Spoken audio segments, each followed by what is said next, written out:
Hello, everyone, and welcome into the Week 5 GILLCAST. Davis Mattek, Sammy, Reid, and Nate Nohling here with you. We recap our NFL DFS cash game teams on DraftKings. We're going to take a look at our GPP teams. We're going to spend some time talking about Dontavian Wicks. We're going to spend some time talking about how Kyle Shanahan, is Kyle Shanahan the biggest loser alive?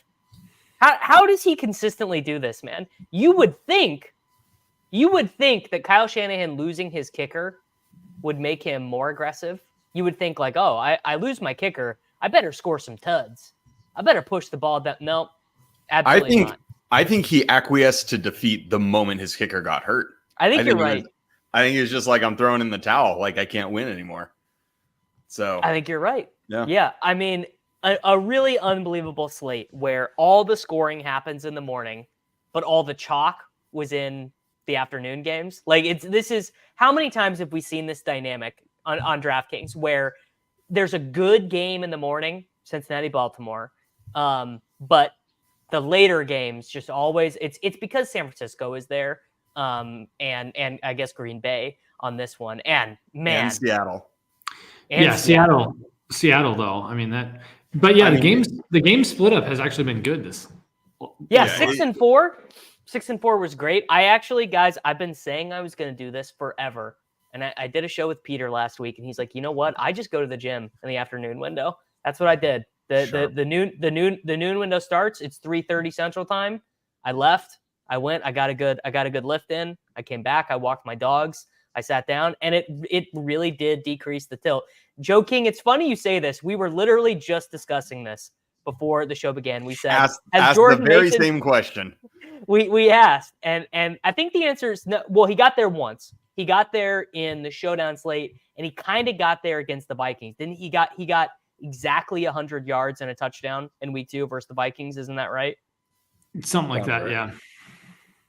All right. Well, if you guys are unfamiliar with the show, basically it's very simple. We take a look at what we did in cash games. We review. Guys, I thought it was at the end, I kind of thought it was a difficult week because there were like legit like 1v1s. How often is it where you have like legit 1v1s come up in cash games? It feels like it doesn't happen that often from a very high level. I spoiled. I hope no one was watching. I spoiled the decision that Nate made. So basically, I thought there were 4 quarterbacks in play because I think you could have gotten to Jane Daniels. Did either of you guys consider Jane Daniels at all? No. I didn't really, but I saw a Daniels team that was Daniels, Panthers defense, Whittington, and Wicks, I believe. Yeah, but it was Purdy, Love, and Geno. Those were the 3 guys who were there. And then at running back, there were don't spoil it. Don't spoil it, Nate. At running back, I think there was Mason, Hubbard, Walker, Kyron, Tracy. And I will say, I did not play Tracy, and we're going to get to that. Truly, I have never, ever, ever felt stupider. Never in my life. Tyrone Tracy was a converted wide receiver with like a 9.75 RAS. This is not like Cam Akers. This is not like Cam Akers where you're just hoping he scores a touchdown. Tracy is a value creator in and of himself. And no. Well, first off, we need to understand Tracy actually kind of ran good because they were like giving a bunch of work to Eric Gray. And then Gray fumble 6th at the goal line, which was really questionable. Like he might have been in, and they just couldn't prove it. And it was returned for a touchdown. And he saw the field on like 3 more snaps at the end of I think so. I think he almost did for sure. What I would say on top of that was I feel like compared to the other guys that I was using, which was basically Whittington. And you want to talk about a lucky 7 for 89. Jordan Whittington felt like a pretty goddamn lucky 7 for 89 personally. I honestly, like, when the game started, I was just like, Jordan Whittington, what am I doing playing Jordan Whittington over fucking Tyrone Tracy? Like Jordan Whittington, like a 9-year player at the University of Texas, Austin, who was like a career backup. I don't know. Anyways. No, Whittington and Wicks were both fine based on the game environment. Yeah, they were fine. I think the thing with Whittington is, last week they moved back to more like 11 personnel, and he led the team in like snaps and routes and targets. And so it's like, oh, it's Whittington season. But I think these game plans are so fluid that we can't just take that for fact. We can't just look at like, oh, it happened this week, it's going to linearly keep progressing this way or stay this way. So I was a little iffy on Whittington, TBH, and his role. And I mean, frankly, like I ended up playing Tracy over Whittington, and like I said, I think Tracy was the better play, because if you said, oh yeah, I can play Devin Singletary for 4.7 or whatever it was, you'd do it in a heartbeat. But I was tilting his role at the beginning, and I really do think that Gray fumble kind of put him in the spot. And then, I mean, so obviously the game script was really good for him as well, which didn't project to happen. So was the top optimal that a lot of people played: Geno Smith, Chuba Hubbard, Jordan Mason, Michael Pittman Jr., Deebo Samuel, Jaden Reed, Colby Parkinson, Jordan Whittington, and the Broncos. Obviously, there was the Tucker Kraft, like literally, because they projected Colby Parkinson for 9.4, Kraft for 9.1. The interesting thing was that Deebo had this really high projection on ETR, but was not projected that high by anyone else. Even Cardi. You don't see that all that often with the Cardi versus ETR versus RG versus SaberSim. Like normally it's Cardi who's way off from the market. You don't see the ETR projection be the one that's way off from the market all that often. So what I did, this is the team that I played. I played Brock Purdy, Jordan Mason, Chuba Hubbard, Jaden Reed, Jordan Whittington, Michael Pittman Jr., Tucker Kraft, and I played Kenneth Walker straight up over D-Bay for the same price, and I played Whittington over Tracy straight up. I had the 300 to do either with the Broncos defense. And ultimately, I think I probably played bad, but not for the reason why it looks like. Ultimately, why I played bad was one, Tracy, I think should have been a play. And Hubbard, I think the Dalton experience in Carolina, I think it might be done. I think we're. You think the clock has struck midnight and he's turning into a pumpkin? Yeah, I believe that the other shoe has dropped on the Andy Dalton experience. What's your guys' take on that? I mean, I don't know, because Hubbard still gets such a good workload. I mean, he had 13 rushing attempts. He had 4 targets, and it wasn't like they had a ton of volume, so that was like a 12% target share. So I still think that even if the efficiency wasn't there this game, I still think Chuba 6,100, that workload, I don't think is a bad play. But he's got a better workload. The efficiency was in fact there. He's got a better, but I'm saying overall team efficiency. If that starts to go down, he's still got a workload that's $800 mispriced, So I don't know. I don't feel bad about the Chuba thing, but obviously the Tracy thing looks mega bad. I saw people play this, love Kyron Wicks over Purdy, Chuba, Walker. I mean, I didn't consider Love or Wicks at all, really, because I thought Purdy was so much better. That didn't end up being true. I don't think Love definitely beat him. Yeah, I mean, Purdy they were home against the worst defense in football with a 28.5 team total. I mean, Jesus H. Christ. Yeah, it felt like that was just very straightforward. I thought for Purdy, it was like, I mean, Purdy basically had his worst possible outcome. He had one passing touchdown. He threw 2 picks. He stinks. I mean, they kept Shanahanning, man. They just get down to the 2-yard line, not punch it in, and it's like, why are you guys not scoring touchdowns? Why is this? They deserve to lose. I'm glad they lost. And we can do the Wicks thing right now, because Sammy, you didn't play Wicks. Nate, you didn't play Wicks. I liked Wicks. I thought he was a really good tournament play. I played Wicks a lot in Battle Royale and Underdog. I started Wicks in seasonal spots, but I don't he was not as good of a cash play as Tracy or Whittington, and you did have to make a sacrifice. So the other thing is you did like legitimately have to make a sacrifice to get him, which either meant you had to play the Panthers defense basically, or you had to come off Kraft. So I honestly, I don't think I had Wicks in cash at all. I don't think I ever had a build where he was there. No, me neither. It just didn't, to your point, it just didn't fit.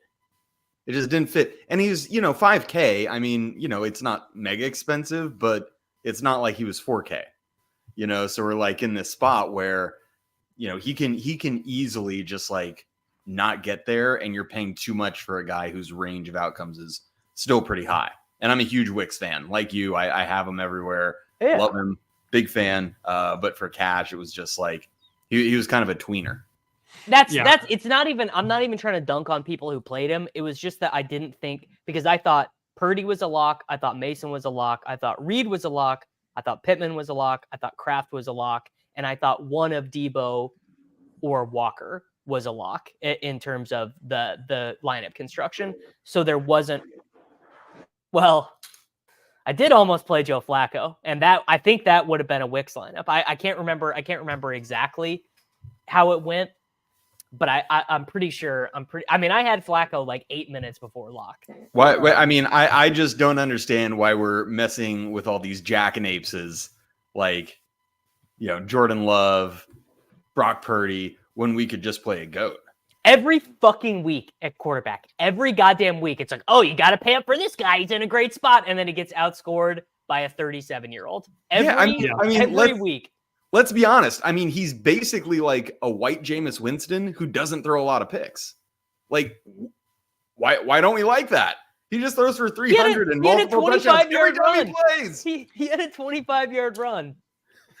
It was really unreal watching him. I wish I would have considered him in cash. I just didn't. Yeah, well, yeah. You're extremely mentally weak, Nate, and we need to talk about your mental weakness. But yeah, I don't think I hate on the Wicks thing as much as you guys do. I think Whittington and Wicks were both fine at their price. I guess I was just so high on this overall game environment that I would have taken Wicks too. If it wasn't for Whittington, I think Wicks is fine. Well, sure, but here's the other issue that we were all probably dealing with when we were constructing is we felt like Jaden Reed was a lock. We felt like Kraft was a lock. Do you want to pay $5K for a third Green Bay Packer? Kraft was to me the lock of all locks for Green Bay, and that's why I was shocked to see the ETR optimal with Parkinson. I thought that was. That's like to call it the optimal, because I'm pretty sure that the Kraft team ended up being far more popular. In fact, it had to have been, because Kraft. He was like 66% owned in this massive $50 double up. How many people had my team? 236 had your team. Yeah, I think a lot of people had exactly my team in the massive $50 double up. Yeah, 236 had your team, and the next highest dupe team was I guess that would have been the ETR optimal. Yeah. All right. You know what? We're actually Nate, we're gonna do this out of order, because we should like tell the people who are on audio what the teams were. Oh, okay. So this is Nate's team: Deshaun Watson, Jordan Mason, Chuba Hubbard, Jaden Reed, Jordan Whittington, Michael Pittman Jr., Tucker Kraft, Kyron Williams, and the Broncos defense. Nate, Jameis fucking Winston, dude. Why would you do Jameis and not Flacco? If you were getting off the Purdy team, not Jameis. I should have played Jameis. Jameis would have been a better play. No, Jameis is good. Jameis would have been legit. Deshaun Watson is a sexual abusing creep who, oh, by the way, can't play good football. He hasn't played good football in 3 years. His shoulder's jacked up. He is, if they could cut him, they would in a goddamn heartbeat. This guy is the loser of all losers. He is maybe the worst quarterback in the NFL. Well, he call is. Spade a spade. It's him and Bryce Young. Yeah, and when Bryce Young got sad, it's like, oh, Deshaun Watson sits upon the throne of ineptitude. He is the king. I can't believe that you played him, Nate. That is absolutely out of control. I mean, you could have played Flacco 1v1, right? No, I think Flacco might have been more, wasn't he? Flacco was 5,300. Oh, way to go, Nate.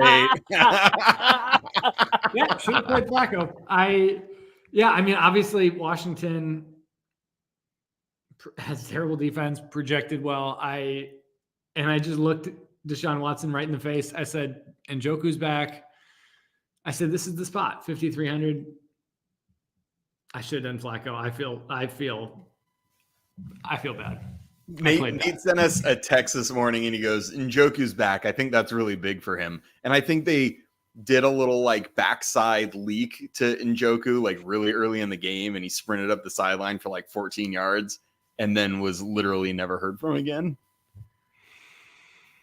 Nate, this is egregious. Bad. I mean, dude, I am sick and goddamn tired of this. Like, Nate does something egregious every week, and he still outscored me by 30 points. I mean, I need to delete account, self-exclude. Like, this is getting obscene. Yeah, I will say, I think ultimately right now it just comes down to on DraftKings, like, build through the best running backs, and then everything else comes to be. So, like, obviously for me, I thought Kyren was significantly better than Walker. It didn't turn out that way.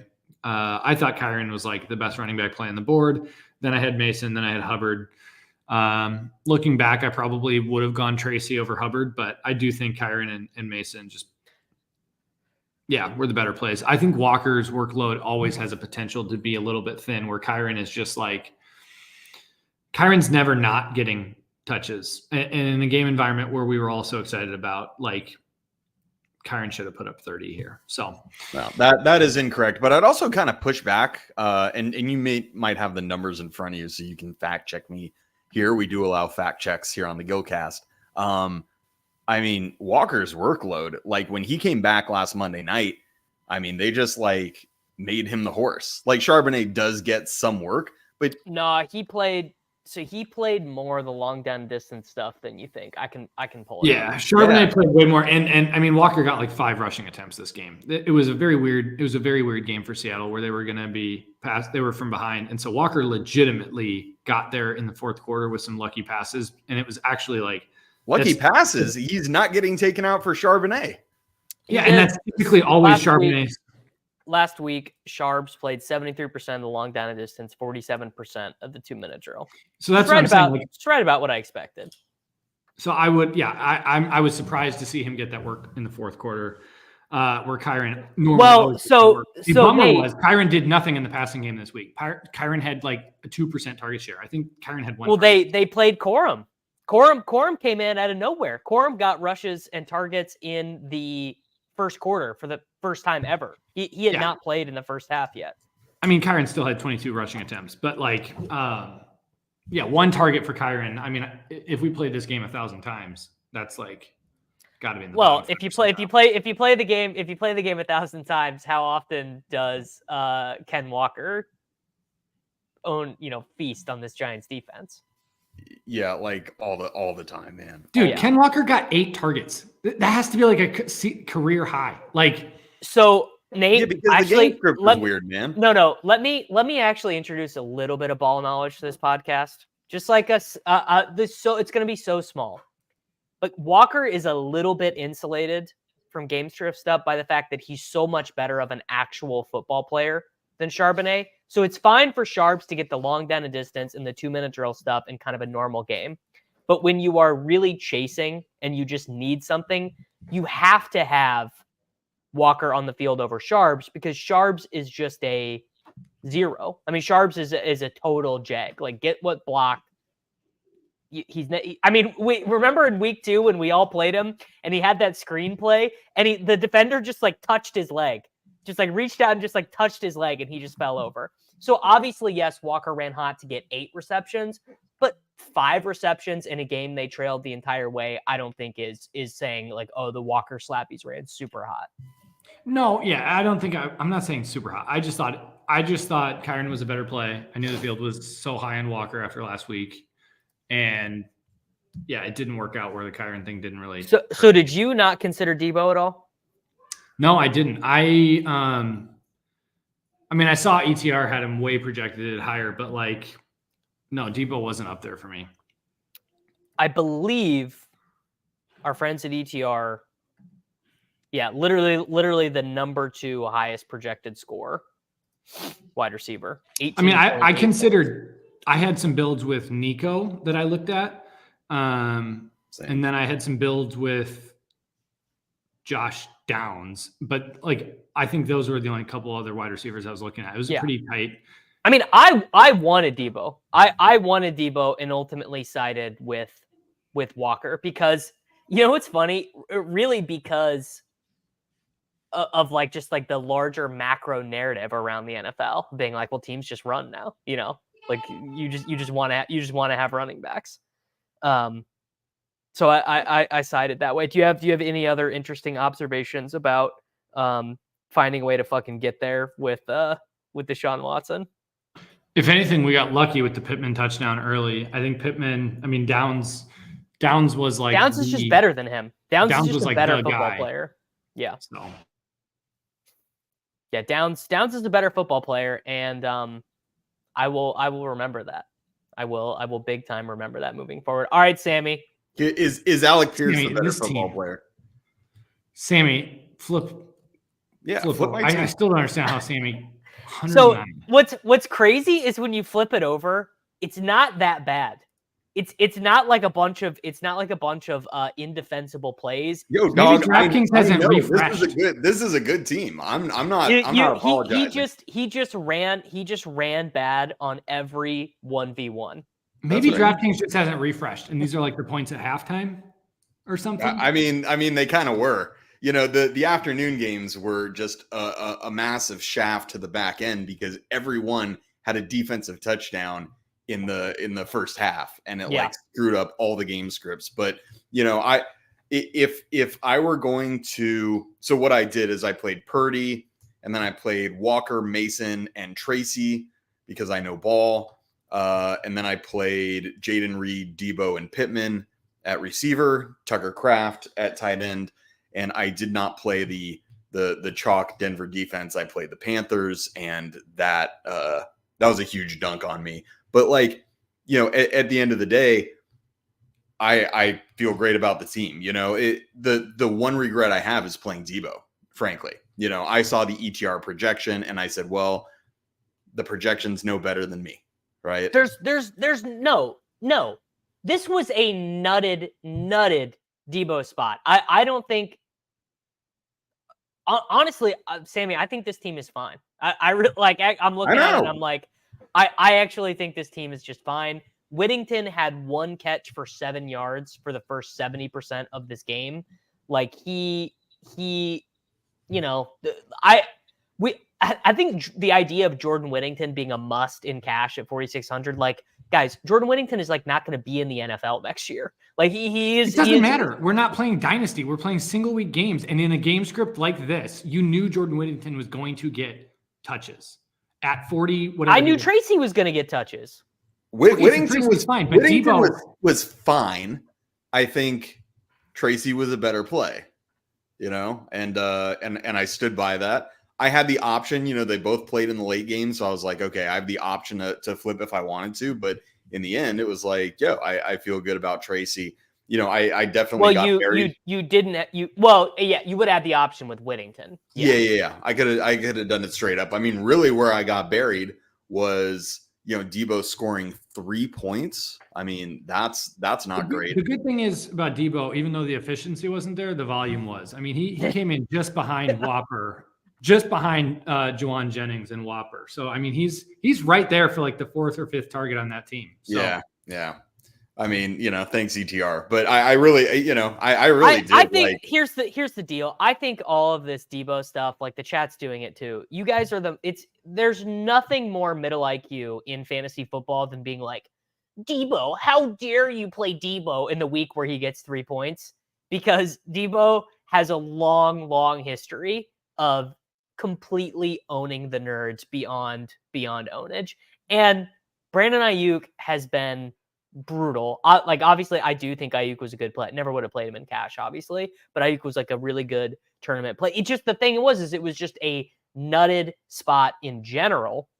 And actually, Nate, had I told you that this was a competitive game, if I told you that the Cardinals won this game, you would have been like, I want Debo on every lineup. You would have been like, I want Purdy, Debo, Kittle, I want them all. I want them all.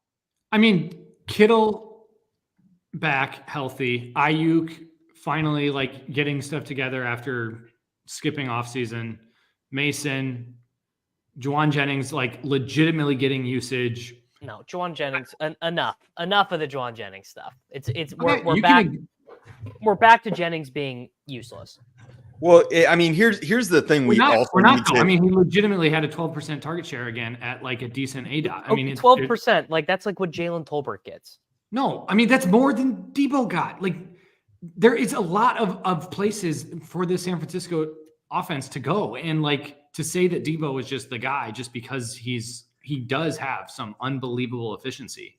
But like, to act like this spot was nutted doesn't make any sense. This is the strongest they've been all year. Well, I think it was definitely one of those spots. You know, obviously I saw that his projection was way high on ETR. But the other thing is, I mean, there's two things at play. So number one, you know, they're at home against Arizona, who's got a porous defense. You know, 28.5 point team total, which is like the highest of the slate. So I think you can like blindly try to get in as many 49ers into your lineup as possible, and that's usually going to be a really good thing. The one thing I thought about also is, are we positive that Debo's healthy? He came back pretty quick. He played 95% of the routes last week. Yeah, he did, but he didn't get a ton of usage last week, right? He got 2 carries and 5 targets, and you know, not that like that's bad, but certainly wasn't like Debo's the focal point here. So I was, you know, just kind of thinking about that. In the end, I do have regrets about playing Debo, not just because he did bad, but like because I kind of just like blindly followed the projection instead of like. I mean, I leaned on the science instead of the art, and you know, I got dealt with for it. I was a hair's breadth away from playing him, so I'm not here to offer any criticism. I think that, you know, the thing that people are so bad at is when the result matches their expectation, they go, well, yeah, obviously I was right. I'm so fucking smart. I know ball. And then when the result doesn't match their expectation, they're just like, oh, well, I just ran bad, you know? And I think that's a really bad way to play fantasy football.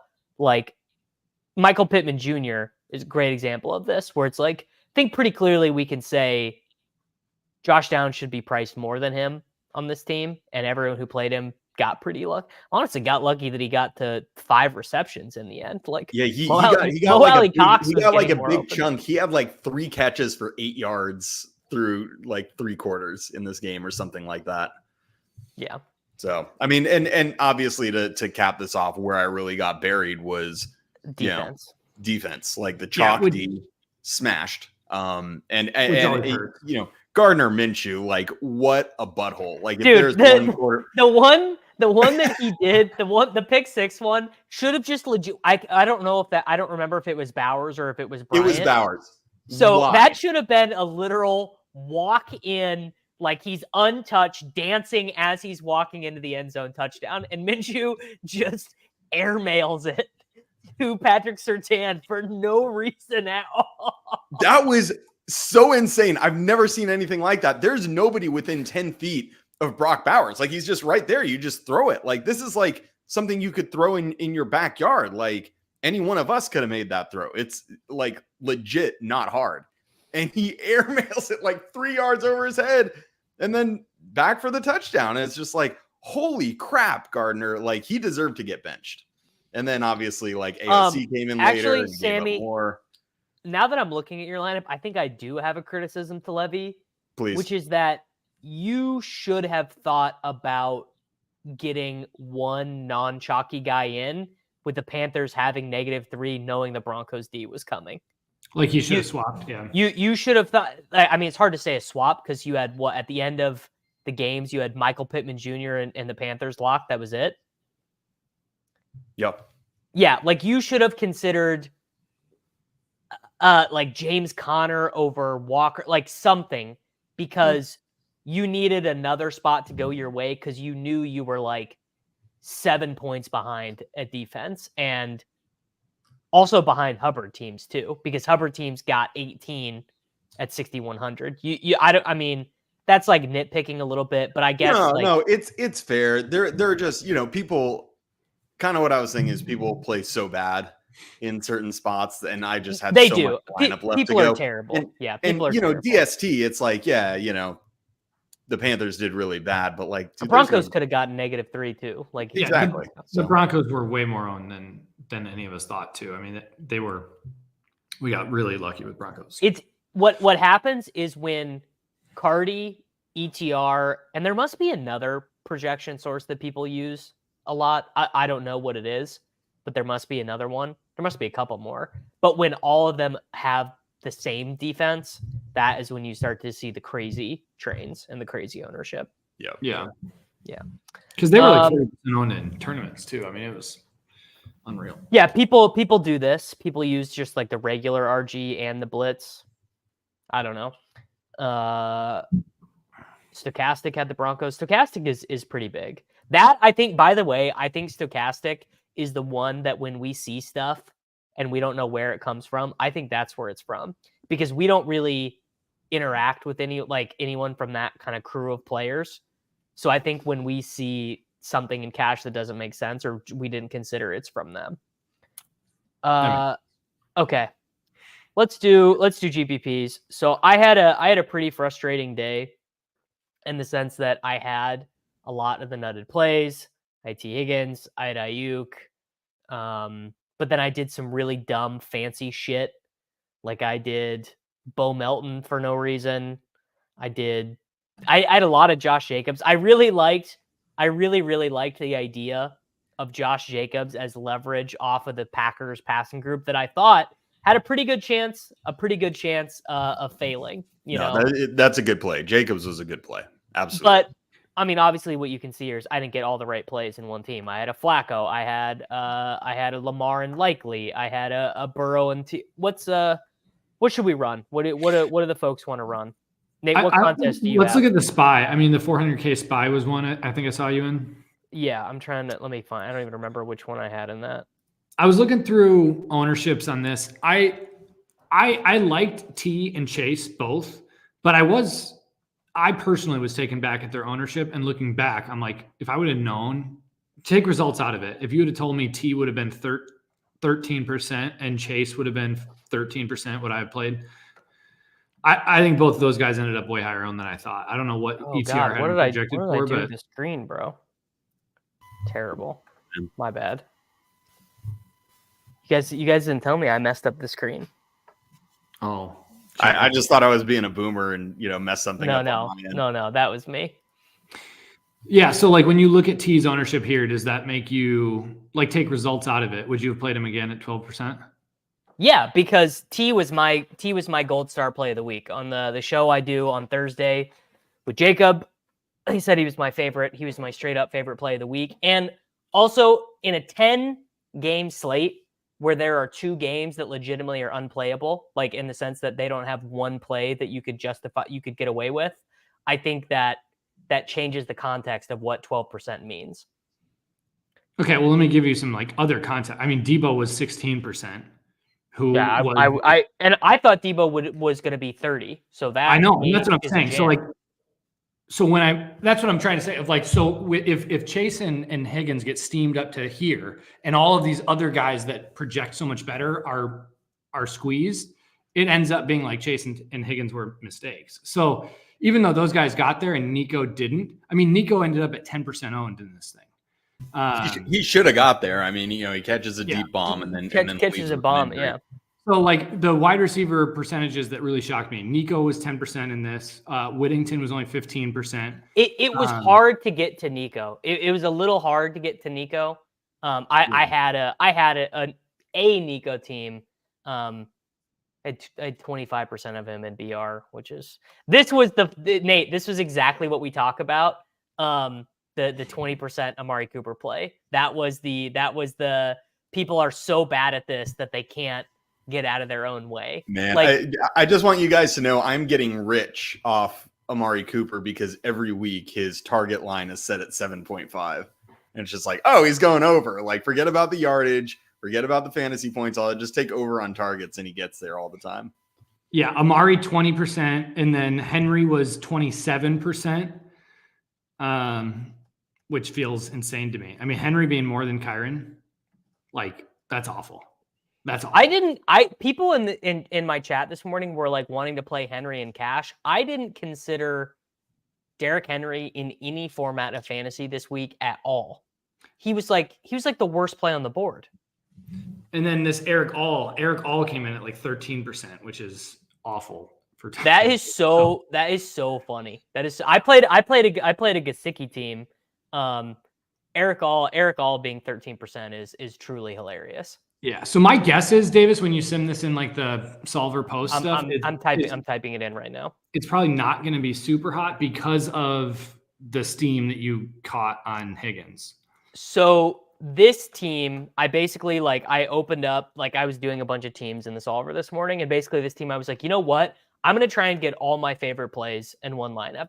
So I played Purdy, I played Ayuk, and Purdy doubles were like my favorite of the week. ETN was like my leverage play of the week. I really liked playing Brenton Strange versus the 30% owned Tucker Kraft. Should have just played Tank Bigsby. Should have just played Tank Bigsby. Turns out I should have just played Tucker Kraft, who was locked in for 25 points.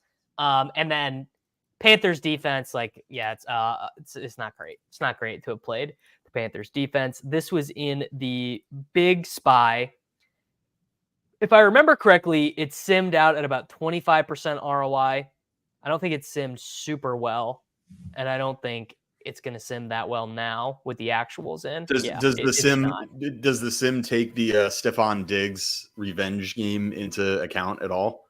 I see that's in your lineup. Yes, I mean, and by the way, that's exactly what it was. I mean this in a very real way. He had 3 targets in the first 2 drives versus the Vikings. Obviously, the first drive was an immediate turnover, so it was the second drive. Stephon Diggs has been in the ears of his. I mean, everyone's done this. Everyone's done this whole bit. Everyone knew he was going to get the ball a bunch in this game. He did get the ball a bunch in this game. He just didn't score.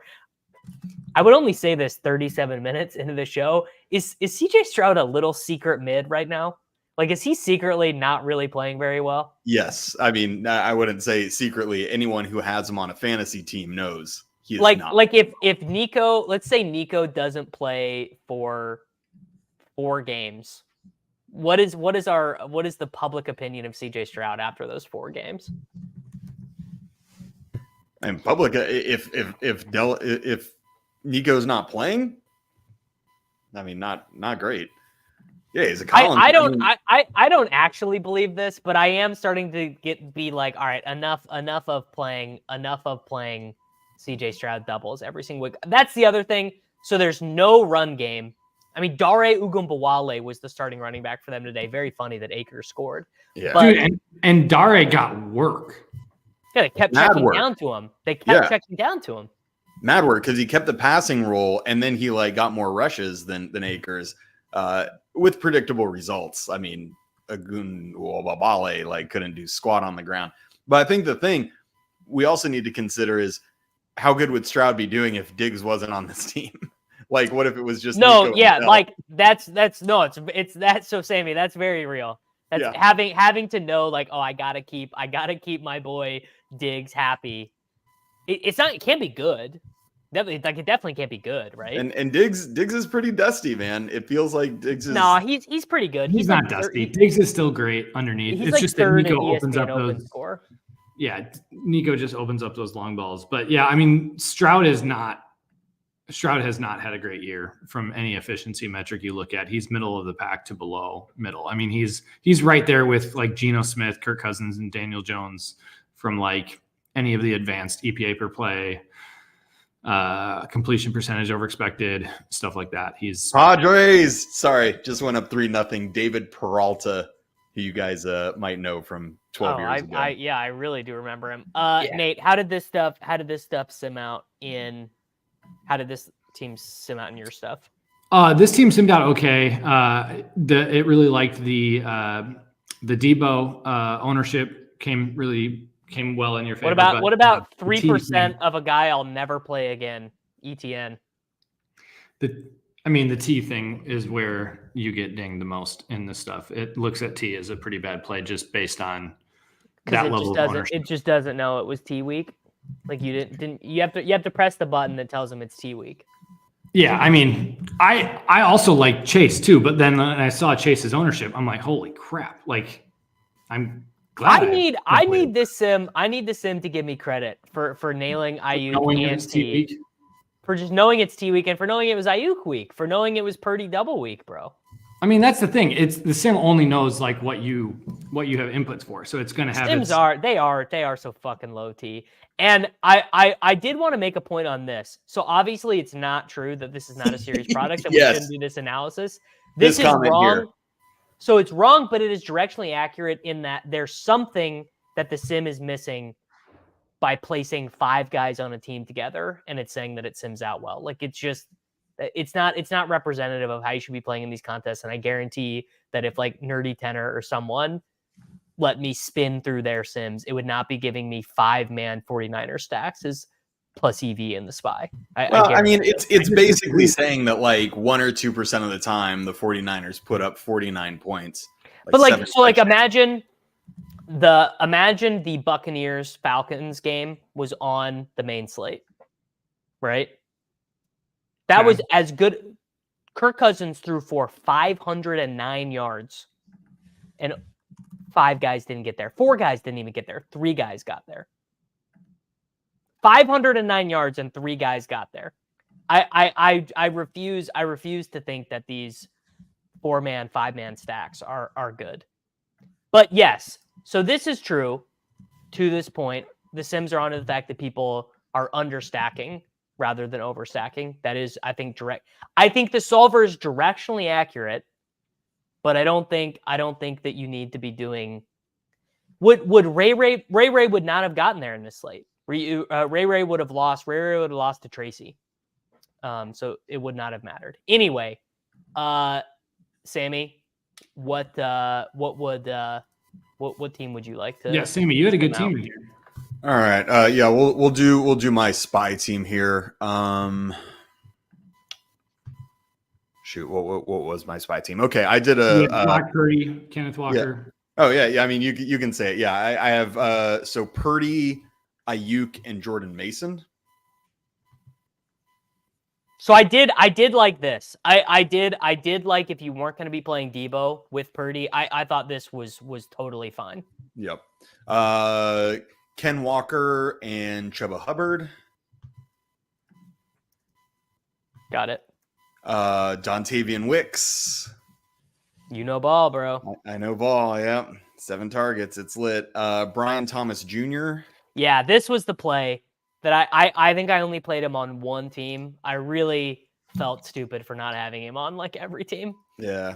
Colby Parkinson at tight end and Panthers D. And kind of the thought behind that was I wanted to have some back and forth with the Rams Packers. And I knew Kraft would be the chalk. Obviously, Wicks was going to get some ownership. He ended up like 30%. So, it was even higher than I thought. But Wicks, these are the actuals right here. They have the actuals pulled in. Yeah. Sammy, this team simmed out really well in my stuff too. Yeah. I think this is a great team. I think this is a really good team. I think you played good.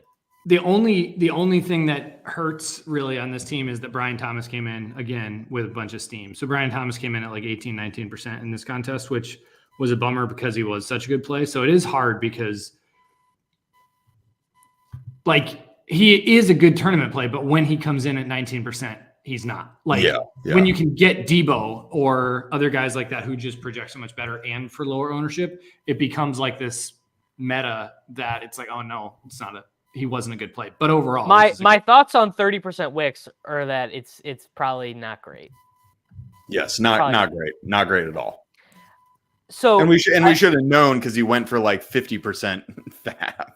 I'm saying I very much do understand it, and the sim is wrong. Is what I do understand it, and it's wrong. Because it's so very clearly wrong, because you are never you could put in I could put in, I could give Chuba Hubbard, or I could give a 1% owned guy like 27 points or something, and it wouldn't alter the sim ROI as much as it does if, in fact, let me just do it right now. Let me give Brandon Ayuk. When you're done with this, Davis, I have a little pet theory that I'd like to throw out there, and I'd like you guys to bounce off. But Davis, this isn't just like in Sims. This is also something that is like been played out. If you look at tournament winning lineups over time, there are so many weeks where onslaughts. So I'm wrong, anyways. I'm like onslaughts work. It's not this isn't like a theory that we have yet to be tested. If you look at, I mean, we could go millionaire maker lineups. We could look at spy lineups. Of course it works. Of course it works. But when it's telling you consistently that 5 Cardinals is like 150% ROI, I have a very hard time reasoning with that. It is, because if you play it out 10,000 times, you win 3% of the time, or 2% of the slates. Yeah, so much of that ROI is coming from like its first place finishes, which like aren't, Yeah. So overall, I mean, yeah, I probably agree with it, but you don't look at that and be like, it's going to print. I mean, at the end of the day, you're going to have a hard time realizing that equity. So yeah. My team also, I loved Brian Thomas, and I had a Brian Thomas team, but I was like just pissed when I saw his ownership. Can I before I lose this thought, can I throw this idea off you guys? Of course. So one of the things that were, I mean, poker solvers have been around, 5-10 years in earnest, and people study them to try to play GTO, right? And certainly what we found is that like following the GTO path that poker solvers throw out there is like incorrect, because nobody's playing perfectly, right? Nobody else is playing perfectly. So some of the like lines and plays that you'll make off of what the solver says are actually not going to be as good as like exploitative plays. But one thing that really sharp players do is that they node lock, and they basically say, okay, this is not the way people are playing. Like they are. So you exclude whole segments of the game tree because Correct. People don't play that way. Yeah. Correct. And then the solver starts spitting out some really, really interesting stuff. Like, oh, these guys are like not calling all ins enough. We are going to massively over bluff. And it's approved by the solver, but you have to change the inputs to like show what the population is doing. So I'm just thinking in spots like this where we know Dontavian Wicks is just going to be hella steamed because everyone spent 50% fab on him, where we know Brian Thomas is going to be steamed more than the projections think, because, Scott Barrett said something about Brian Thomas against cover 3, and, and the Colts play a bunch of cover 3 and everyone saw it, that they're just going to come in higher. And I know that people doing like ownership projection are pretty in tune with this sort of thing. But like, if you can figure out a way to like node lock and really like figure out who's going to be under projected and over projected, I'll bet that what you get spit out in your solves through the sims is going to be a lot better, just like node locking through poker solvers is. For sure. And I would say that's where the meta is. I would say so many people spend so much time in their pre-contest ROIs without realizing like changing ownership, manipulating ownership is going to drastically change your actual like post-lock ROI. And the real value is in trying to understand what is the most fragile pre-sim ROI and what's the most robust. Like, so building lineups that actually can handle like, hey, if Brian Thomas, who I thought was going to come in at 8% owned, comes in at 18% owned, well, that tanks my ROI. But if I play a little chalkier lineup that I thought he was going to be 18% and he ends up being 20, that doesn't really do much to my ROI. And so it's really about building robust, like, so that you can handle whatever range of outcomes comes your way with the ownership, because the ownership is also a range of outcomes similar to the actual player projection. Word. Well, and that's the other thing is obviously there is a huge edge in simulating the field better than your opponents, but you know what there's an even bigger edge in? having better projections than your opponents. And I'm not even saying, I'm not saying modeling that in terms of you go in and you do your own blitz. You go in and you do the math better than everyone else. I'm saying actually the opposite. I'm saying you like for a good football guy opinion. This is like, I'm actually going to give like Dontavian Wicks is pretty good in a part-time role, but maybe not really good to be cast in a full-time role where he's got to run block and be out there for 90% of the snaps and just like stay focused and be a competent NFL wide receiver for 90% of a game, like I'm not saying I did that because obviously I didn't, but that would be an example of it. Like having real football opinions and takes that impact, like Utica said, the knowing ball is the projection. And if you can get projection edges, that is going to impact your ROI way more than knowing ownership better. Like if you had to choose, Nate, I could either have I can have the post-contest actuals before I build, or I can have the post-contest projections. You would want the post-contest projections more than you would want to know the actual ownership. Correct. Yeah, the easy. Yeah, obviously. But I think there's a realistic gain. Easier to get better at the latter than the former. Yes. So yeah, and I think that one will end up just being chasing your tail for the rest of your life, and the other you can actually do things to improve your ability to handle ownership. Well, I want to push back. I want to push back on that. I think it's obviously it would be chasing your tail to try and do it for every player and every slate and have a real opinion on like what does Chuba Hubbard do versus 3-4 defenses versus 5-2 defense. Like that would be useless. But like having takes of being like, well, actually, like a one that would have served you well today would have been like, Josh Downs is just a better player than Michael Pittman Jr. Better fit with Flacco, more likely to earn volume, more likely to have a greater targets per route run over the course of the season. Like that would have been a real take that would have served you well, both in actual ROI and sim ROI, actually, when looking at how much they were owned. That's a very clear example that you don't need to be like a genius to know that Michael Pittman Jr. is an overrated football player. Yeah.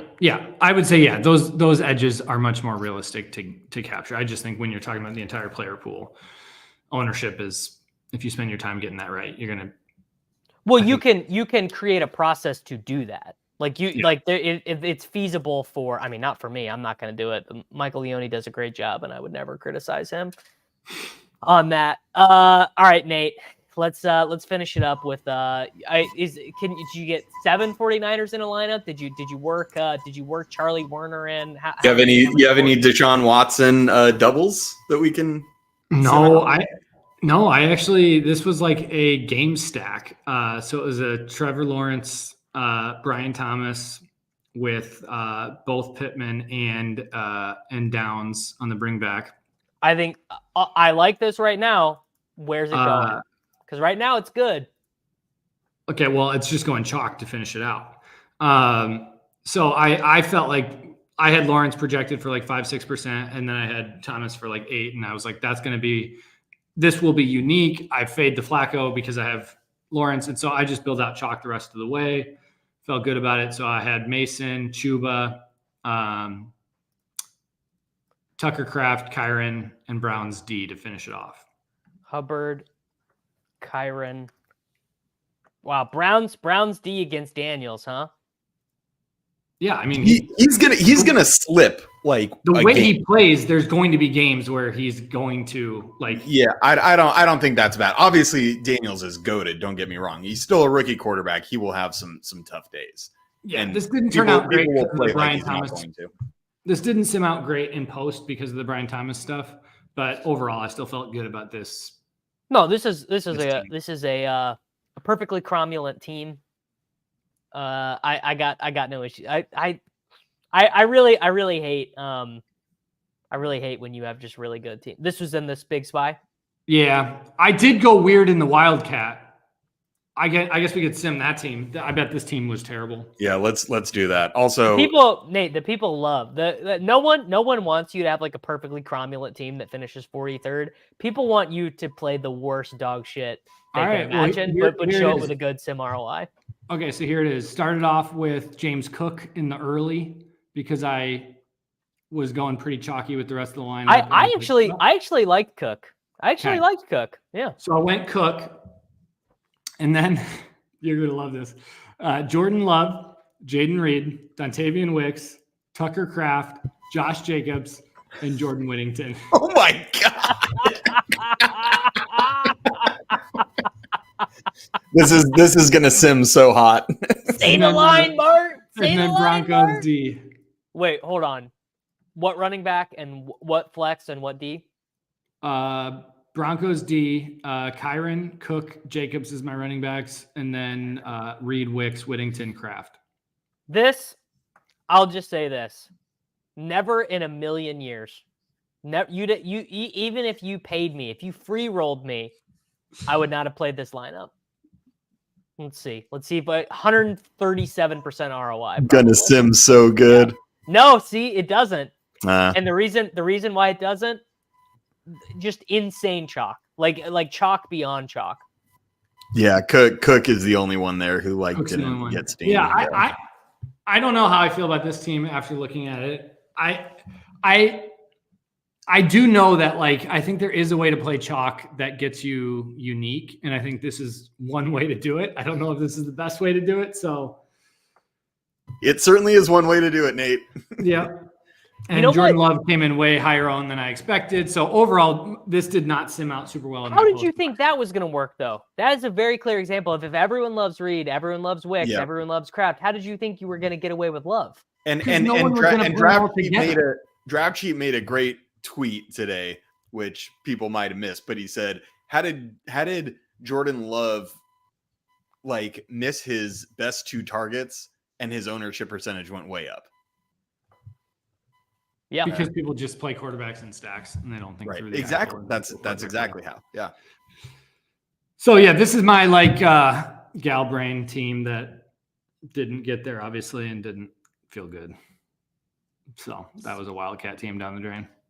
Oh, Tucker Kraft. Too bad everybody was on him. It would have been great if he was sparsely owned. It's so funny because 5 years ago, Tucker Kraft would have only been 23% owned. People would have been like, "Ah, dude, you can't trust it. Musgrave's gonna be back." And no one like Trey Sermon, again, 5 years ago, Trey Sermon, everyone would have jammed him. Now everyone's too woke. They're like, Trey Sermon sucks. Yeah. Yeah. I mean, in the Wildcat, this was a bad team. Daniel Jones was the play. He looked good everywhere because he came in single digit owned. I had a couple Daniel Jones teams. He was great. I wanted to play more Wandale, and I was just mentally weak. I was just playing Wandale. I'm the king of the Wandale empire, and I didn't consider him for a millisecond. Okay. Yeah, I thought came in at 10% owned and was one of the best tournament plays of the slate. I know. And the ball knower take, everybody thinks they know ball, and they're like, well, he's actually worse with Neighbors out. He was.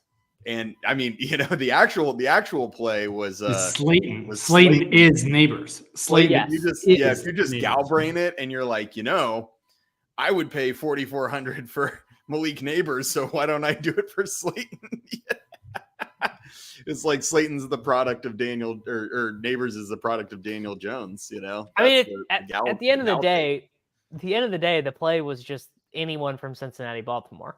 Yeah, I was going to say I had a Daniel Jones Slayton team. It just didn't have Jamar or T. So, well, I mean I literally played... I haven't seen what ended up winning, but I assume it was the Burrow, Chase, and Chase, T, and Higgins stacks. Burrow, Jacobs, Swift, Chase, Flowers, T, Kraft, Whittington, Broncos. You know what's so fucking annoying is I